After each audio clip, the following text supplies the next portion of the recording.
Bueno, hace poquito estuvimos cumpliendo 46 años de casados con mi esposa.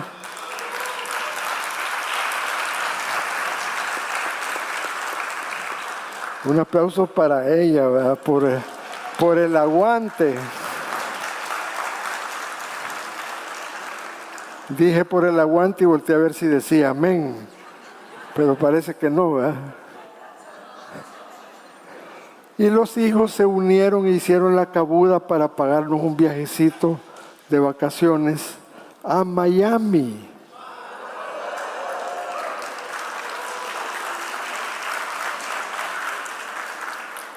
Miami, you know. No Mariona. Miami de allá. Y estábamos en una carretera de esos freeway enormes con 10 carriles y en eso empezó a llover en una forma rara. Era un huracán. Por cierto, después averiguamos que se llamaba el huracán Idalia. Azotó la ciudad de Miami con vientos de 130 kilómetros por hora. Y nosotros a media carretera, hermano, mire, yo nunca había visto llover así. Llovía totalmente horizontalmente, la fuerza del viento, el carro se movía. Unas trabazones tremendas, un montón de árboles arrancados, bueno, una cosa tremenda. Yo nunca había visto una tormenta tan violenta. Llegamos al lugar donde estábamos hospedados y en nuestros celulares empezó el gobierno de Florida a decir no salga de su casa. Es una situación peligrosa, el agua llegó casi a medio metro, los carros casi nadando. Nunca había visto una tormenta así. Sabe, hermano, que también en la vida espiritual a veces atravesamos tormentas que azotan con gran fuerza, como nunca antes lo habíamos visto. Yo no sé cuántos de ustedes están pasando tormentas difíciles de soportar en este momento. Yo sé de varios casos de hermanos que tienen enfermedades graves y están a punto de ser operados, otros pasando tristezas de la partida de un ser querido, como el de José Espinal, su esposita y sus hijos, que fue tan repentino.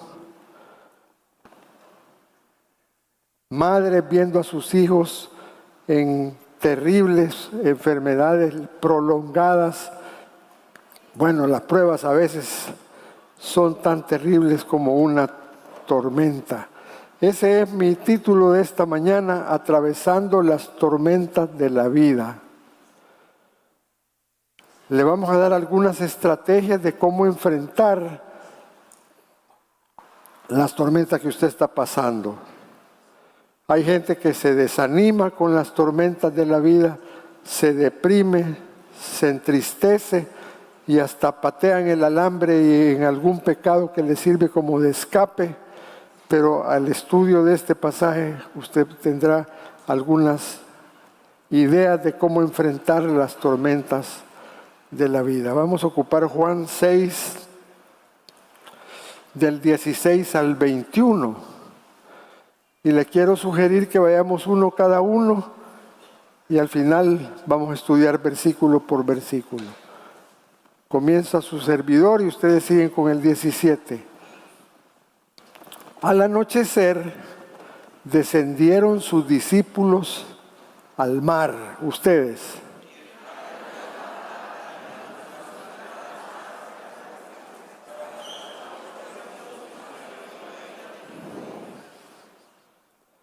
Y se levantaba el mar con un gran viento que soplaba. Ustedes.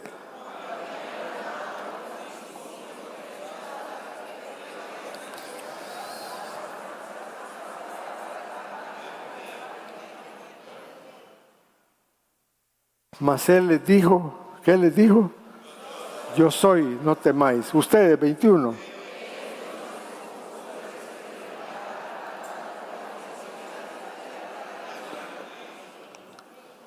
Amén. Bueno, en este pasaje se ve claramente que Jesús es el creador de todas las cosas y controla las cosas que Él ha creado. En esta ocasión controló una tormenta y llegaron rápido a la orilla a la que se dirigían.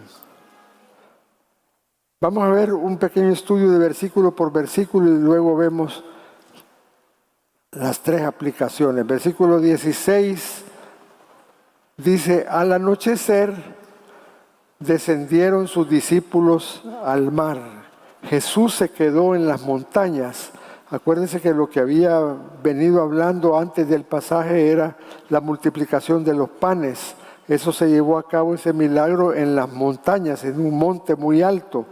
Bueno, se terminó ese milagro de la multiplicación de los panes y el Señor Jesús les dijo: adelántense, yo me les voy a unir más tarde. Así que Él se quedó en las montañas mientras ellos descendieron al mar. Versículo 17. Y entrando en una barca, iban cruzando el mar hacia Capernaum. Ya estaba oscuro y Jesús no había venido a ellos. Veamos de un solo el 18. Y se levantaba el mar con un gran viento que soplaba. Bueno, en el mar de Galilea suelen haber tormentas muy fuertes, aún hoy en día. Botes con motores enormes de 150 caballos de fuerza evitan cruzar el mar cuando empieza una de esas tormentas. Parece que es como que está bajo el nivel del mar. El mar de la Galilea está más abajo que el mar Mediterráneo y tienen las montañas una forma como de cono donde bajan ráfagas fuertísimas de viento que vuelven al viento, al mar violento. Cuando dice se levantaba el mar se levantaba con gran furia en contra de los discípulos. Para agravar la situación, ya estaba oscuro. Así es que ellos estaban sacudidos en lo oscuro con una tormenta que jamás antes la habían visto y el Señor Jesús no aparecía por ningún lado. 19. Cuando habían remado como 25 o 30 estadios, esos son más o menos 5 kilómetros. ¿Cuántos kilómetros son? Ya habían remado 5 kilómetros, pero ya no avanzaban porque la furia del viento no los dejaba. El tramo total era de 8 kilómetros hasta que Capernaum, pasando por el centro del mar, eran 8 kilómetros y habían recorrido 5 kilómetros. ¿Cuánto les faltaba? Ya veo que pueden restar.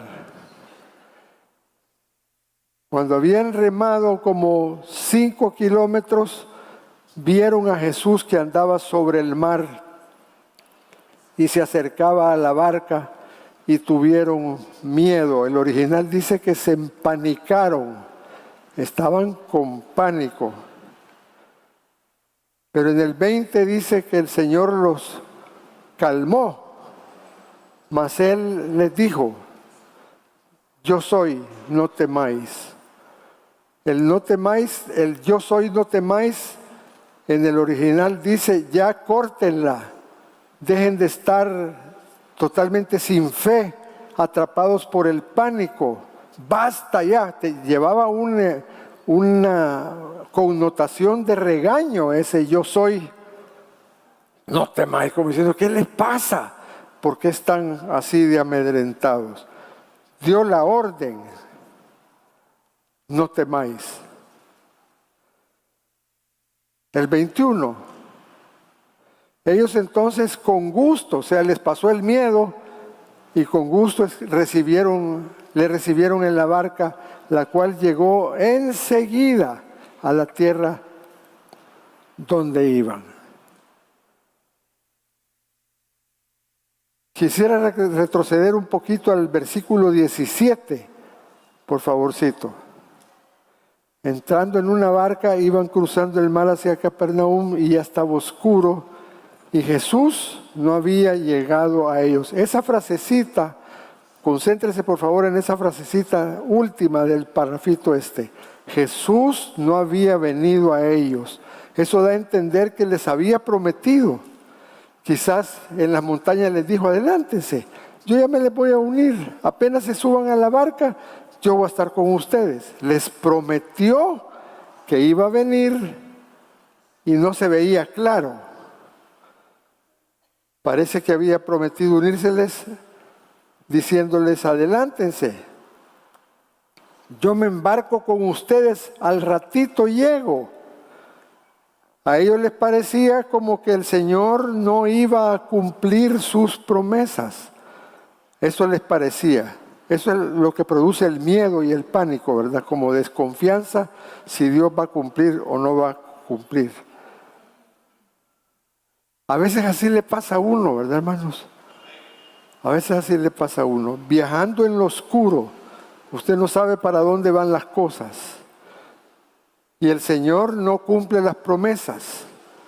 Y da la impresión como que el Señor se ha alejado cuando más lo necesitaban. No aparecía.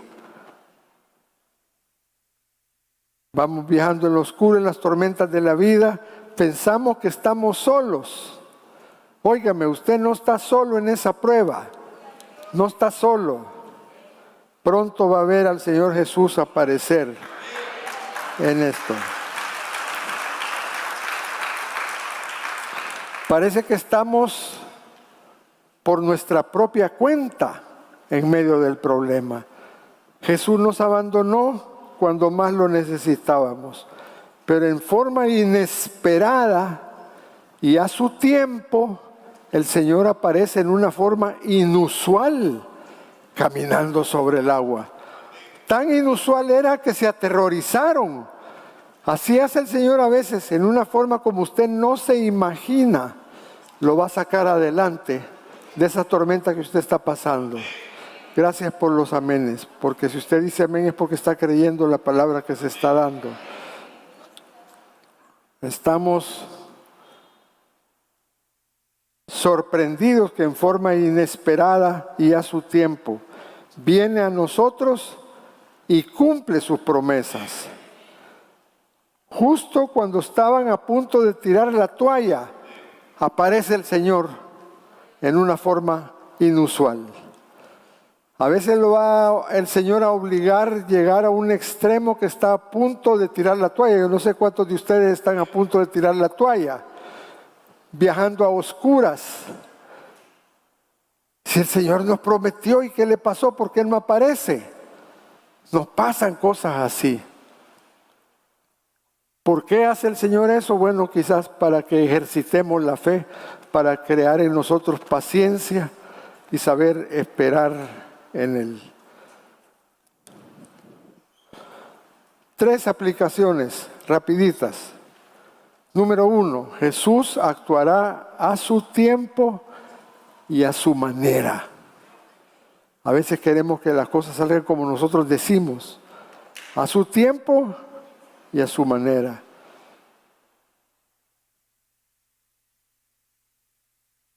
Vea, por ejemplo, Hechos 1:7. Y les dijo, ¿no os toca a vosotros saber los tiempos o qué? O las sazones que el Padre puso en su sola potestad. El tiempo de Dios a veces no es nuestro tiempo y a veces no nos hace saber cuándo. Lo que quiere es que sigamos confiando en Él y nos fortalezcamos. Gálatas 4:4 dice, hablando de que Dios contesta a su tiempo, pero cuando vino el cumplimiento del tiempo, note esa palabra, cuando vino el cumplimiento del tiempo, Dios envió a su Hijo, nacido de mujer y nacido bajo la ley. Esa prueba que usted está pasando tiene su fecha de vencimiento. El Señor va a llegar a declarar el vencimiento de esa prueba que usted está pasando y lo va a sorprender como caminando sobre las aguas. Mire lo que dice Isaías 55 del 8 al 9.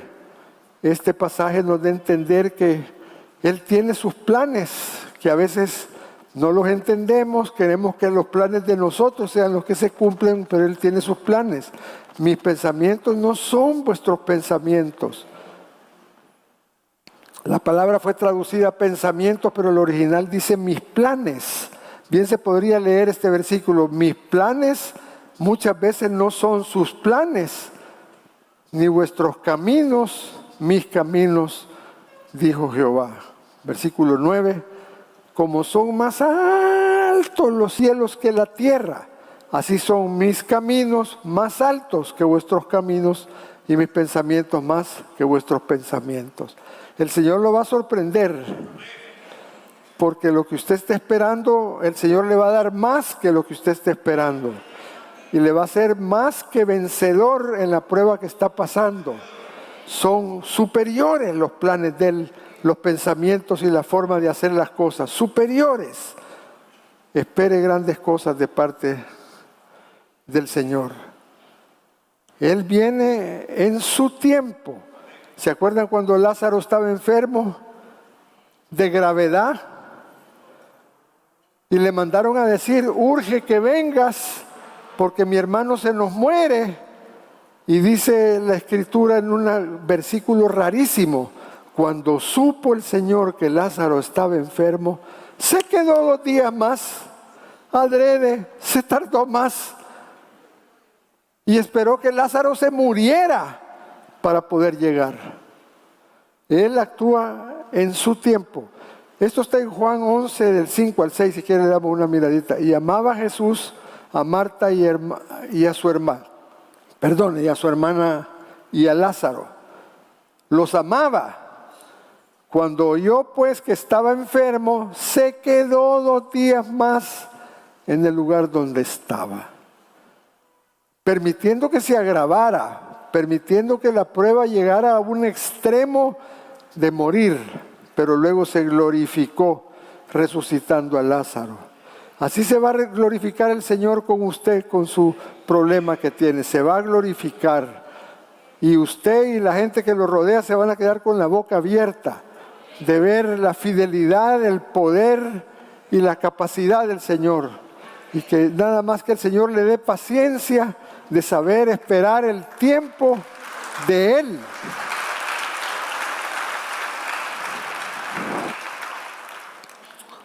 Bueno, a medida que la edad le va avanzando a uno, lo digo por mí, ustedes todavía no.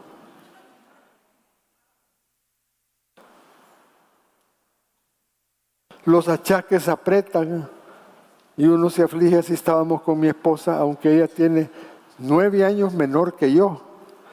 Yo por eso la cuido. Los diáconos a veces me dan desconfianza.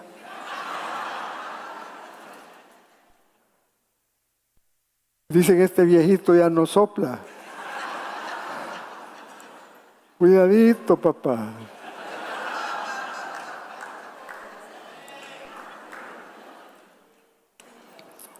Le pedíamos al Señor con mi esposa que Javier, nuestro hijo, recibiera el llamamiento para ser pastor. Él conoce la palabra y ama al Señor con todo su corazón desde la niñez. Tiene una capacidad tremenda para enseñar y predicar la palabra de Dios. Simplemente no venía el llamado. Le llamaba más la atención el mundo de los negocios. Venía, tocaba en el grupo de alabanza, incluso estuvo un tiempo ayudando en el pastoreo de los jóvenes. Pero por más que orábamos que el Señor lo llamara al pastoreo, porque una cosa es ser predicador y otra cosa es ser pastor. El predicador solo se encarga de dar el mensaje y vean cómo salen. El pastor predica, enseña y cuida las ovejas. No veíamos en él eso. Y yo le oraba al Señor y le decía, por favor, necesito a alguien que me vaya sustituyendo porque las fuerzas se acaban. Y nada, no era el tiempo del Señor. Al final, un misionero norteamericano dijo, Pastor Carrá, ¿no tendrá usted un buen músico que ame al Señor con todo el corazón? Y le dije yo, está mi hijo si quiere. Es que quiero fundar una iglesia que se hable inglés, que se predique en inglés y que se cante en inglés. dígale a su hijo si quiere seguirme y ayudarme. Bueno, entonces le pasamos la información a Javier, le pareció atractivo, pero decía, yo solo voy a ir a tocar, yo pastor no soy, el pastor es el misionero, yo no. Está bueno. Habíamos recibido palabra del Señor, mi esposa y yo, una vez que llorábamos en su presencia y le decíamos, ¿cuándo vas a llamar a Javier al pastoreo? El Señor me hizo sentir una vez y me dijo, cuando lo llame va a ser un volcán que nadie lo va a apagar.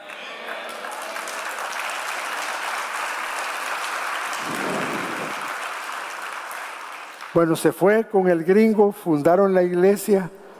Javier cantaba y tocaba en inglés, casi no tenía que predicar porque no le daban oportunidad.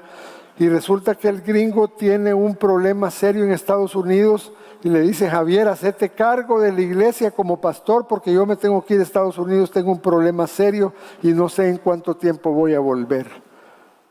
Y Javier dijo, pero a mí que me registren, este no era el trato era que yo iba a tocar la alabanza. Entonces le decía yo, papi, hacete cargo un tiempito, a ver qué pasa.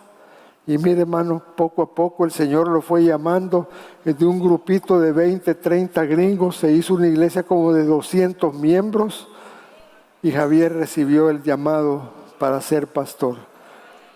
Yo estaba un poco molesto con el Señor porque le dije, para ser pastor te lo tuviste que llevar para otro lado.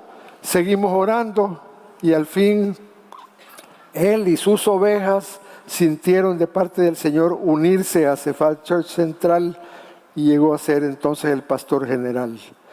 Pero sufrimos años de clamor y de súplica que el Señor llamara a Javier y lo hizo, al final lo hizo. Tenga paciencia, no se aflija por eso que usted está pidiendo, no se aflija aunque no ve claro, no entiende, a veces tarda. Hay un versículo de la Biblia que dice que Dios tarda pero no olvida, ¿verdad? Bueno, no lo dice así, pero sí lo dice. Sí lo dice, tened por sumo gozo cuando os halléis en diversas pruebas, sabiendo que la prueba de vuestra fe produce paciencia. Pero tenga la paciencia su obra completa para que seáis perfectos y cabales sin que os falte cosa alguna. Y si alguno tiene falta de sabiduría, pídala a Dios, pero pida con fe no dudando nada, porque Él la da abundantemente y sin reproche. Yo no sé qué le está pidiendo usted al Señor. Pídale a Dios paciencia para esperar el tiempo de Él.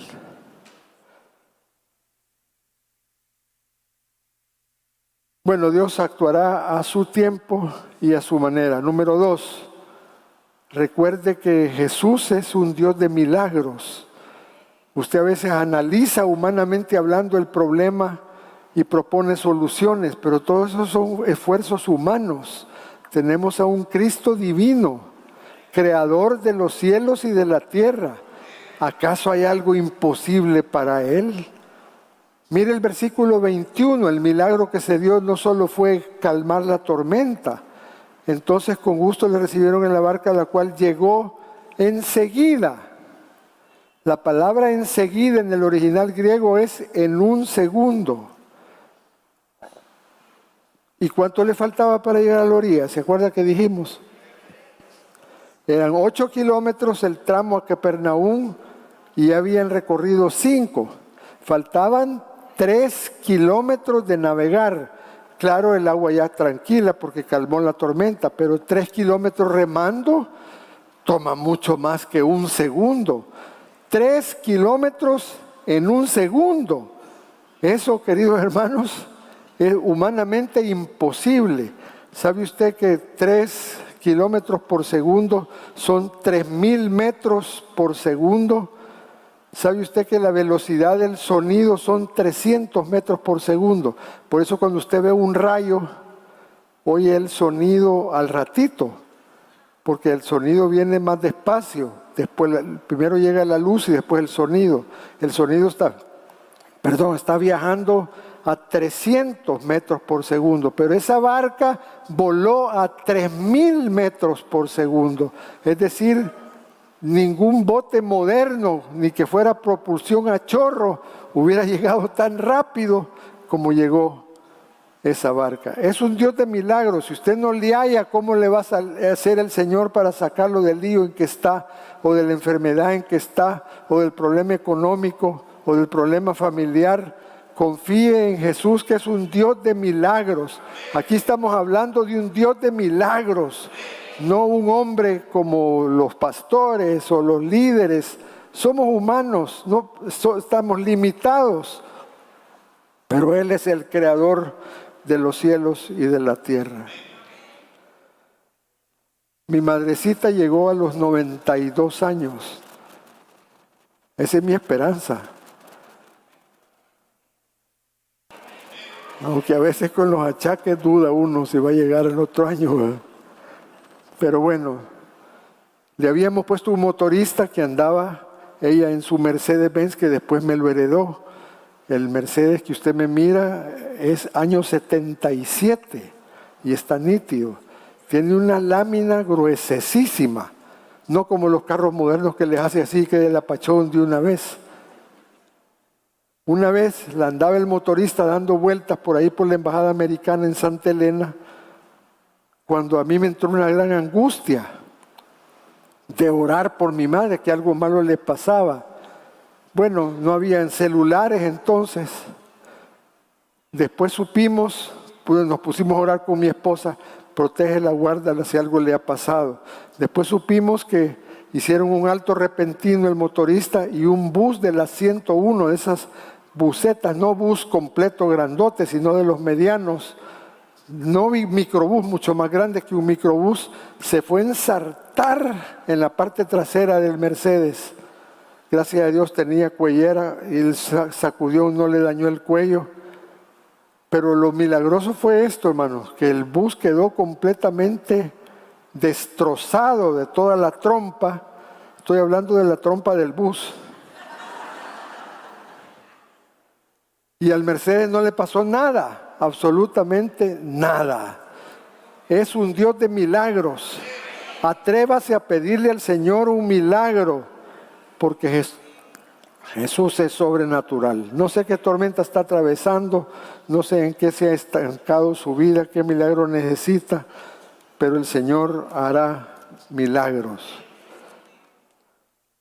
Y finalmente, recuerde que Jesús siempre cumple su palabra. A los discípulos les parecía como que hoy no les iba a cumplir, porque le dijo, ya voy a llegar, me voy a embarcar con ustedes. Y llegó la noche, se embarcaron sin Él porque Él no cumplía. Y luego navegando en lo oscuro, en la gran tormenta, y el Señor no venía. Pero Él al final cumplió su promesa, la cumplió. Llegó a salvarlos, solo que lo hizo a su tiempo y a su manera. Jesús siempre cumple sus palabras. Miren el número 23:19. Dios no es hombre para que mienta, ni hijo de hombre para que se arrepienta. Él dijo, ¿y qué dice? No hará. Habló y no lo ha de ejecutar. ¿Qué pregunta más retórica, verdad? ¿Usted cree que el Señor no le va a cumplir su palabra? Santiago 1:17 dice, toda buena dádiva y todo don perfecto desciende de lo alto, del Padre de las luces, en el cual no hay mudanza ni sombra de variación. Él no va a cambiar de opinión. Si te ha dado una promesa de provisión económica, te ha dado promesas de sanidad divina, te ha dado promesas de familia, de salvación de parientes, Él va a cumplir la promesa. Aférrate a esos textos bíblicos y reclámaselos al Señor con fe y pídele a Dios paciencia para que pueda ocurrir un milagro. Él cumple sus promesas. Conocí al Señor siendo un empresario hace 45 años, siendo un empresario. Cuando el Señor me llamó, me enamoré totalmente de Él. Y yo quería deshacer el negocio porque no deja de ser afán No se puede servir a dos señores al mismo tiempo, porque amará a uno y aborrecerá al otro. Peor queriendo ser pastor. Eso no quiere decir que usted no pueda tener un negocio, no quiere decir que no pueda tener un buen empleo, muy bien remunerado. Estoy hablando de un llamado al pastoreo. No se puede ser pastor y empresario al mismo tiempo. Bueno, entonces la empresa empezó a tener un montón de dificultades. Íbamos coyol quebrado, coyol comido, pero íbamos saliendo con las deudas. Y yo estaba descuidando cada vez más el negocio por estar enamorado de fundar esta iglesia. Pero llegó una crisis que ya no pudimos superar. Me iban a cortar la luz porque me atrasé 2 meses con la cuenta de la luz. En aquel entonces eran 17,000 colones, que hoy serían como unos $2,000, imposibles de pagar. Llegaron los oficiales de CAES y dijeron, tiene 24 horas para pagar la luz o le cortamos la energía. Y al cortarnos la energía era el fin definitivo de la empresa. Nos pusimos a orar con mi esposa. Me acuerdo que le decíamos, tu palabra promete, no he visto justo desamparado, como dice ese versículo, ni su descendencia que mendigue pan. Qué lindo que se lo sepan, porque esas son herramientas que usted debe de usar cuando esté pruebado. Tu palabra promete, sean vuestras costumbres sin avaricia, contentos con lo que tenéis ahora, porque Él ha dicho, no te dejaré ni te desampararé. Tu palabra dice, Jehová es mi pastor, nada me faltará. En lugares de delicados pastos me pastoreará, junto a aguas de reposo me hará descansar. Aunque ande en valle de sombra de muerte, no temeré mal alguno, pues tú estarás conmigo. Tu vara y tu cayado me infundirán aliento. Ciertamente el bien y la misericordia me seguirán todos los días de mi vida, y en la casa de Jehová moraré por largos días.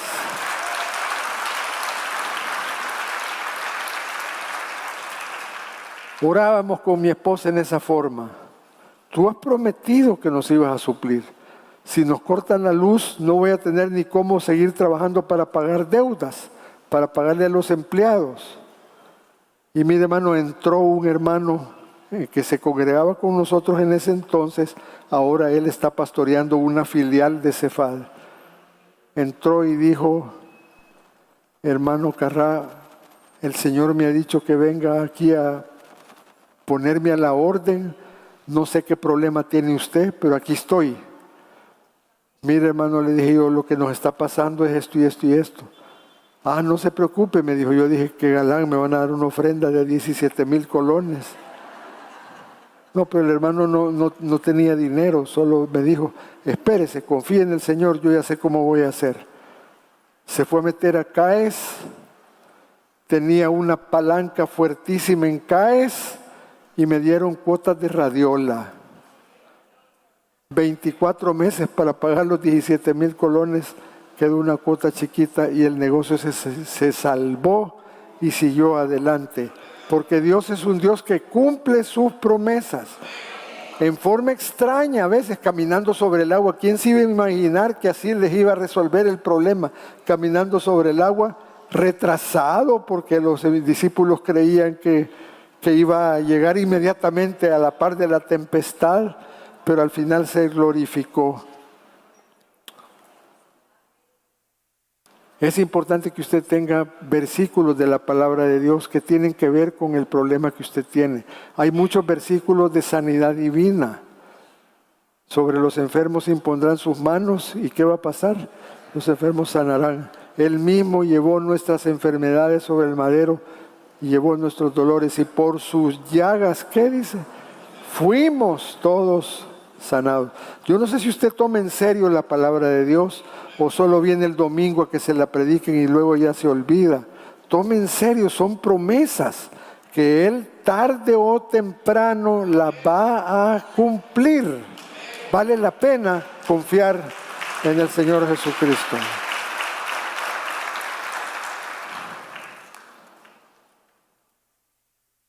Bueno, hay un volado que se llama Google, ¿verdad?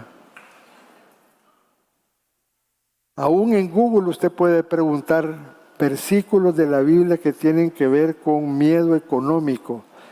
Le da la listita. O si quiere ser un poquito más espiritual, no busque Google, busque la Bible App. You know. Hay una aplicación de la Biblia donde usted le puede preguntar versículos de sanidad divina y le da una listita. Haga ese ejercicio cuando esté problemado y está afligido, pero hágalo y no se va a arrepentir porque Dios lo va a bendecir. Así es que hemos hablado sobre atravesando las tormentas de la vida y hemos dado 3 estrategias para que usted las use en tiempos de aflicción. Número 1, espere el tiempo de Dios. Los hermanos del teclado pueden ir pasando, por favorcito. Espere el tiempo de Dios. Número 2, crea que Jesús es Dios de milagros. 3, confíe en las promesas del Señor. Haga esto y Dios los va a bendecir.